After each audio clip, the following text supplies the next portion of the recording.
வாழ்க வளமுடன். ஒரு விபகீதை மூன்றாவது பகுதியாக ஒரு சின்ன அறிமுகம். இப்ப நாம இந்த பார்க்கக்கூடிய இந்த உலகம் நம்ம அறிவுக்குள்ளாக இருக்கா இல்ல நம்மளை விட்டு வெளியில இருக்கா?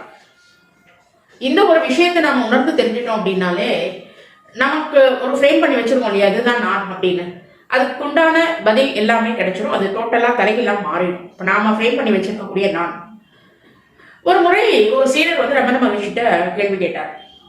அதாவது விவேகம் அப்படிங்கிறது ஆத்மாவையும் அனாத்மாவையும் பிரித்து உணரக்கூடிய தன்மையா அப்படியா இருந்துச்சு அப்படின்னா அனாத்மாங்கிறது என்ன அப்படின்னு கேட்டார். அப்போ அதுக்கு வந்து ரமண மகர்ஷி பதில் சொல்லியிருக்காரு.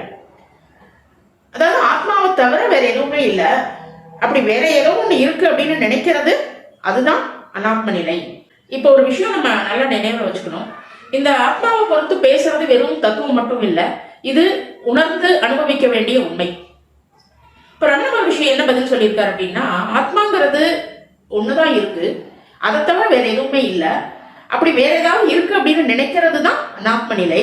அப்படி நினைக்கக்கூடிய அந்த அனாத்மா நிலை கூட எதுல இருந்து உருவாயிருக்கு அப்படின்னா இந்த ஆத்ம நிலையில இருந்தா உருவாயிருக்கு அப்படின்னு சொல்றாரு. இப்போ அதுக்கு ஒரு சின்ன உதாரணமும் சொல்றாரு. என்னன்னா, இப்ப நம்ம கனவுல நிறைய மனிதர்களை பார்ப்போம், பல பல பொருட்களை பார்ப்போம், பல இடங்களை பார்ப்போம். அதை நாம அப்படியே அனுபவிக்கிற மாதிரியே நம்ம கனவுல வந்து அதை ஃபீல் பண்ணுவோம். கண்ணை முடிச்சு பார்த்ததும் அந்த மனிதர்கள் இருந்தாங்களா, அந்த பொருள் இருந்துச்சா, அந்த இடத்துக்கு நம்ம போனோம் அப்படின்னா இல்லை. அப்ப இதெல்லாம் என்ன நடந்துச்சு உண்மையிலுமே அப்படின்னா எல்லாமே நம்மளுடைய மனசுல இருந்துதான் உதயமாயிருக்கு. உண்மையிலேயே அந்த மனிதர்கள் அந்த நேரத்துல இல்ல, நம்ம கூட அந்த இடத்துக்கு நாம போகல, அந்த பொருள் நம்ம கிட்ட இல்லை. அப்ப இதைத்தான் நம்ம புரிஞ்சுக்கணும். இன்னொரு சின்ன உதாரணம் கூட சொன்னா ஈஸியா இருக்கும்னு நினைக்கிறேன். இப்போ ஒருத்தர் சாவியை தொலைச்சிட்டார், எல்லா இடத்துலயும் தேடுறாரு, கிடைக்கல. அப்ப அவருடைய மனைவி வந்து சொல்றாங்க, உங்க சட்டை பாக்கெட்ல பாருங்க அப்படின்னு சொல்றாங்க. அவர் சட்டை பாக்கெட்ல கையை விட்டு பாக்குறாரு, உடனே சாவி இருக்கு. அப்போ சாவியை வேற எங்கேயும் தொலைஞ்சு போகல, அவங்கள்ட்டே தான் இருக்கு, வச்ச இடத்த மறந்துட்டார்.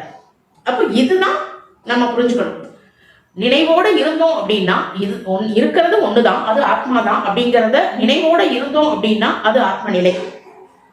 மறந்துட்டா வச்ச இடத்த மறக்கிற மாதிரி மறந்துட்டு நம்ம செயல்பட்டோம், இல்ல வேற ஏதோ ஒண்ணு இருக்கு அப்படின்னு நம்ம நினைச்சோம்னா அதுதான் அனாத்ம நிலை. அப்போ உலகத்தை பொறுத்து தெரிஞ்சுக்கிறத விட நாம யாரு, நாம என்ன நிலையில இருக்கோம் அப்படிங்கிறத மட்டும் நாம உணர்ந்து தெரிஞ்சுக்கிட்டோம் அப்படின்னா எல்லா கேள்விகளுக்கும் பதில் கிடைச்சிடும், தேடலுக்கான முடிவும் அதுவே ஆயிடும். இப்போ ரமண மகர்ஷி இவ்வளவு எளிமையா நமக்கு வந்து விளக்கம் சொல்லியிருக்காரு. அப்போ இதை நம்ம நினைவுபடுத்தி நம்மளுடைய வாழ்க்கையை நடத்தி வருவோம் அப்படின்னு சொல்லி இந்த பதிவை இதோட நிறைவு செய்து கொள்கிறேன். அடுத்த பதிவை சந்திப்போம். வாழ்க வளமுடன்.